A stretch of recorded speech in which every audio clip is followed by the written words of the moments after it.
TBC Tamil News. வணக்கம். நீங்கள் இணைந்திருப்பது டிபிசியின் காலை தமிழ்ச் செய்திகளுடன். இந்தியாவின் முதல் பிரதமரான ஜவஹர்லால் நேருவுக்கு பின்னர் மூன்றாவது முறையாக இந்திய பிரதமராக நரேந்திர மோடி இன்று பதவியேற்க உள்ளார்.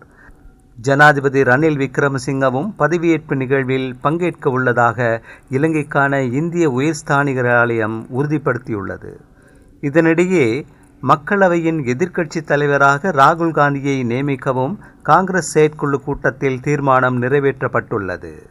மூன்றாவது முறையாக இந்திய பிரதமராக தனது 73வது வயதில் நரேந்திர மோடி நாளை இரவு 7:15 மணிக்கு ராஷ்டிரபதி பவனில் பதவியேற்க உள்ளதாக குடியரசுத் தலைவர் மாளிகை உத்தியோகபூர்வமாக அறிவித்துள்ளது.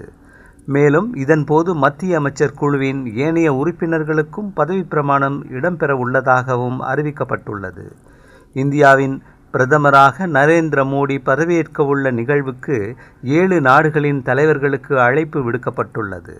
இந்த நிகழ்வில் இலங்கை ஜனாதிபதி ரணில் விக்ரமசிங்க, பங்களாதேஷ் பிரதமர், மாலைத்தீவு ஜனாதிபதி, மொரிஷியஸ் பிரதமர், சீஷெல் துணை ஜனாதிபதி, நேபாள பிரதமர், பூட்டான் பிரதமர் ஆகியோருக்கு அழைப்பு விடுக்கப்பட்டுள்ளது. நரேந்திர மோடியினால் தனிப்பட்ட ரீதியில் இந்த அழைப்பு விடுக்கப்பட்டுள்ளதாக தெரிவிக்கப்பட்டுள்ளது. சிறப்பு விருந்தினர்களாக அழைக்கப்பட்டுள்ள தலைவர்களுக்கு ராஷ்டிரபதி பவனில் ஜனாதிபதி திரௌபதி முர்முவால் நாளை விருந்துபச்சாரம் ஏற்பாடு செய்யப்பட்டுள்ளது. அரசியல் பிரமுகர்கள், கலைஞர்கள், பிரபலங்கள் உள்ளிட்ட 8000க்கும் அதிகமானோர் பதவியேற்பு நிகழ்வில் கலந்து கொள்ள உள்ளதாக தெரிவிக்கப்பட்டுள்ளது. பிரதமர் பதவியேற்பு விழாவுக்கு வரும் உலகத் தலைவர்கள் ஒவ்வொருவருக்கும் அவர்கள் தங்கியிருக்கும் ஓட்டல்களில் இருந்து விழா நடைபெறும் குடியரசுத் தலைவர் மாளிகைக்கு வர பிரத்யேக வழித்தடம் அமைக்கப்படுவதாகவும் இந்திய ஊடகங்கள் தெரிவித்துள்ளன. நரேந்திர மோடியின் பதவியேற்பு விழாவில் கலந்து கொள்வதற்காக பங்களாதேஷ் பிரதமர் ஷேக் ஹசீனா முதல் சிறப்பு விருந்தினராக புதுடெல்லியை இன்று வந்தடைந்தார். டெல்லி விமான நிலையத்தில் அவரை வெளியுறவுத்துறை செயலாளர் முக்தேஷ் பர்தேஷி வரவேற்றார். அதேவேளை இந்திய பிரதமர் மற்றும் அமைச்சரவை பதவியேற்பை அடிப்படையாக கொண்டு டெல்லியில் பாதுகாப்பு பலப்படுத்தப்பட்டுள்ளது. இதனைத் தொடர்ந்து குடியரசுத் தலைவர் மாளிகையை அண்மித்த பகுதிகளில் ட்ரோன்கள் உள்ளிட்டவற்றை பயன்படுத்த தடை விதிக்கப்பட்டுள்ளது. அத்துடன் வழமையான வான்வெளி பயன்பாட்டுக்கு தடை விதிக்கப்பட்டுள்ளதாக டெல்லி போலீஸ் கமிஷனர் சஞ்சய் அரோரா தெரிவித்துள்ளார்.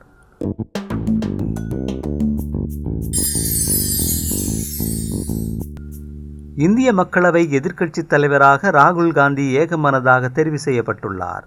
காங்கிரஸ் கட்சியின் செயற்குழு கூட்டத்தில் ராகுல் காந்தியை எதிர்க்கட்சித் தலைவராக்கும் தீர்மானம் மேற்கொள்ளப்பட்டுள்ளது. காங்கிரஸ் கட்சியின் செயற்குழு கூட்டம் டெல்லியில் நேற்று நடைபெற்றுள்ளது.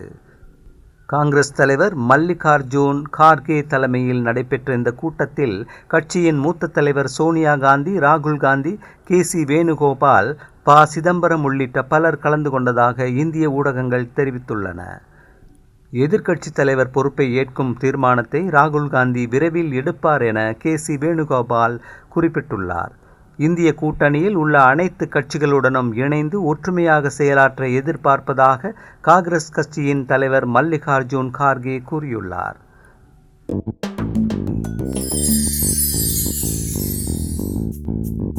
வெளிநாடுகளில் இருந்து வரும் யாழ் நபர்கள் கிராமியப்புற இளைஞர்களை வெளிநாடுகளுக்கு அனுப்பி வைப்பதாக கூறி மோசடிகளில் ஈடுபடும் சம்பவங்கள் அதிகரித்துள்ளதாக யாழ்ப்பாண மாவட்ட சிரேஷ்ட போலீஸ் அத்தியட்சகர் ஜெகத் நிஷாந்த் தெரிவித்துள்ளார்.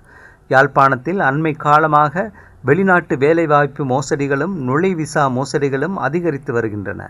வெளிநாடுகளில் இருந்து வருவோரே இத்தகைய மோசடியில் அதிகம் ஈடுபடுவது அவதானிக்கப்பட்டுள்ளது.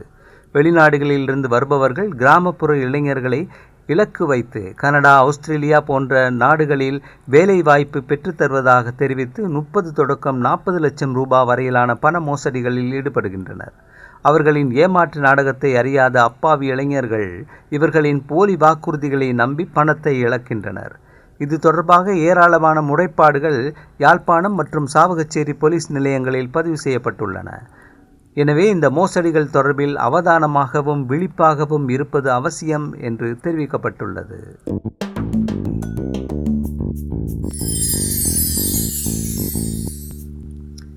ஸ்ரீலங்கா சுதந்திர கட்சியும் புதிய கூட்டணியும் இணைந்து நடத்தும் முதலாவது மக்கள் பேரணி அம்பாந்தோட்டை மாவட்டத்தின் அம்பாலாந்தோட்டை நகரில் பெருந்திரளான மக்களின் பங்கேற்புடன் ஆரம்பமானது. எதிர்காலத்துக்காக ஒன்றுபடுவோம், வெற்றிக்காக என்ற துணிப்பொருளில் பெருந்திரளான மக்களின் பங்கேற்புடன் ஆரம்பமான அம்பலாந்தோட்டை பொது பேரணி விவசாய மற்றும் பெருந்தோட்ட கைத்தொழில் அமைச்சர் மஹிந்த அமரவீரவின் ஏற்பாட்டில் இடம்பெற்றது. புதிய வேலை திட்டத்தை வலுப்படுத்தி ஸ்ரீலங்கா சுதந்திர கட்சியுடன் இணைந்து நடத்திய முதலாவது பொதுக்கூட்டத்தில் 20 பாராளுமன்ற உறுப்பினர்கள் கலந்து கொண்டமை விசேட அம்சமாகும். எதிர்காலத்தில் இந்த வேலை திட்டத்தை மேலும் வலுப்படுத்தி பெரும்பான்மையான பாராளுமன்ற உறுப்பினர்களுடன் பரந்த கூட்டணியை உருவாக்குவோம் என்று கூட்டமைப்பின் தலைவர்கள் தெரிவிக்கின்றனர். நிமால் ஸ்ரீபாலடி சில்வா, மஹிந்த அமரவீர, லசந்த ஜெயரத்ன, சாமர லான்சா ஜெயரத்ன, பிரியங்கா ஜெயரத்ன, ஜகத் பிரியநாயக்க, ஜகத் பிரியங்கர, SM முஷாரப், அலி ஷப்ரி ரஹீம், நிமால் பியதிஸ்ஸ, பிரேமநாத் சி தொலவாத்த, ஜகத் புஷ்மகுமார, சுதத் மஞ்சுல மற்றும் புதிய கூட்டணிக்கு ஆதரவளித்த பாராளுமன்ற உறுப்பினர்கள், மாகாண சபை உறுப்பினர்கள், மேயர்கள், உள்ளூராட்சி மன்ற உறுப்பினர்கள், தொழிற்சங்க பிரதிநிதிகள், சிவில் சமூக ஆர்வலர்கள் என பலரும் கலந்து கொண்டனர்.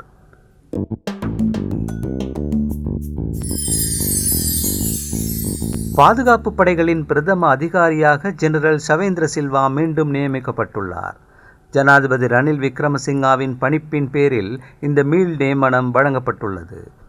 இது தொடர்பாக அதிவிசேட வர்த்தமானி அறிவித்தலை ஜனாதிபதியின் செயலாளர் சமன் ஏக்கநாயக்க வெளியிட்டுள்ளார். அதன்படி 2024 ஆண்டு ஜூன் 1 முதல் 2024 டிசம்பர் மாதம் 31 வரை காலப்பகுதிக்கு இந்த நியமனம் வழங்கப்பட்டுள்ளதாக குறித்த வர்த்தமானி அறிவித்தலில் குறிப்பிடப்பட்டுள்ளது. 2009 ஆண்டின் 35 இலக்க பாதுகாப்பு படைகளின் பிரதம அதிகாரி தொடர்பான சட்டத்தின் 3வது பிரிவின் கீழ் ஜெனரல் ஷவேந்திர சில்வாவின் பதவி காலத்துக்கான நீடிப்பு தொடர்பான வர்த்தமானி அறிவித்தல் வெளியிடப்பட்டுள்ளது. இலங்கை இராணுவத்தின் 23வது தளபதியாகவும் பாதுகாப்பு படைகளின் பதில் பிரதம அதிகாரியாகவும் கடமையாற்றி வந்த ஜெனரல் ஷவேந்திர சில்வா இராணுவ தளபதி பதவியை நிறைவு செய்ததை அடுத்து 2022 ஆண்டு மே மாதம் 31 பாதுகாப்பு படைகளின் பிரதம அதிகாரியாக நியமிக்கப்பட்டமை குறிப்பிடத்தக்கது.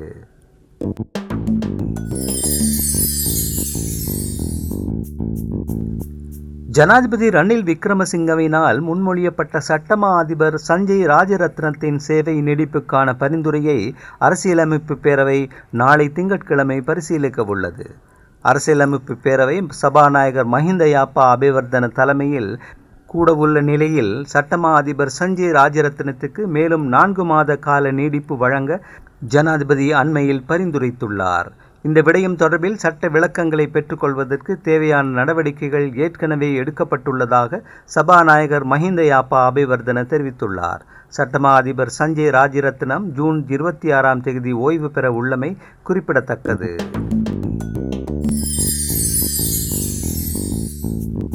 ரஷ்யா உக்ரைன் போருக்காக ஓய்வு பெற்ற இலங்கை இராணுவ வீரர்களை கடத்துவது குறித்து ஆலோசிக்க இலங்கை தூதுக்குழு ஜூன் 25 ரஷ்யா செல்ல உள்ளது. இந்த குழுவில் வெளிவிவகார இராஜாங்க அமைச்சர் தாரக பாலசூரிய, பாதுகாப்பு செயலாளர் நாயகம் கமல் குணரத்ன மற்றும் ரஷ்யாவுக்கான இலங்கை முன்னாள் தூதுவர் சமன் வீரசிங்க ஆகியோர் அடங்குவார்கள். ரஷ்யா உக்ரைன் போருக்காக ஓய்வு பெற்ற இலங்கை இராணுவ வீரர்களை கடத்தியமை தொடர்பில் இதுவரை 486 முறைப்பாடுகள் பதிவாகியுள்ளதாக பாதுகாப்பு அமைச்சு தெரிவித்துள்ளது.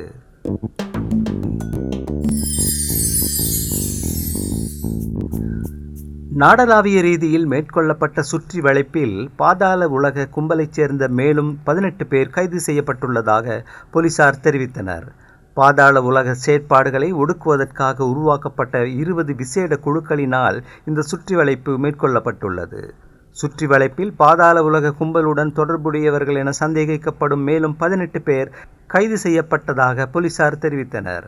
கொழும்பு போலீஸ் குற்றத்தடுப்பு பிரிவினரின் சுற்றி வளைப்பில் கொழும்பு 2, 10, 13 மற்றும் 8 ஆகிய பகுதிகளைச் சேர்ந்த 55, 48, 39, 28, 48, 47, 51 மற்றும் 27 வயதுடைய 8 சந்தேக நபர்கள் கைது செய்யப்பட்டுள்ளனர்.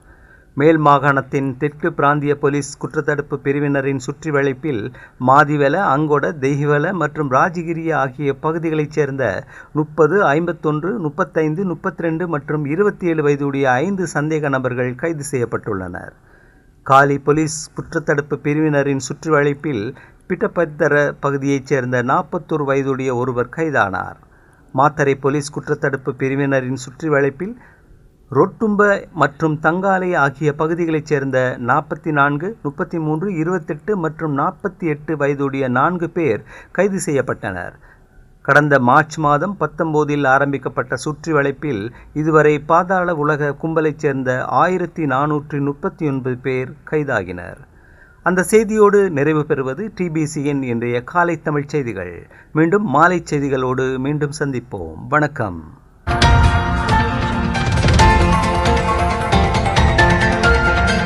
TBC Tamil News.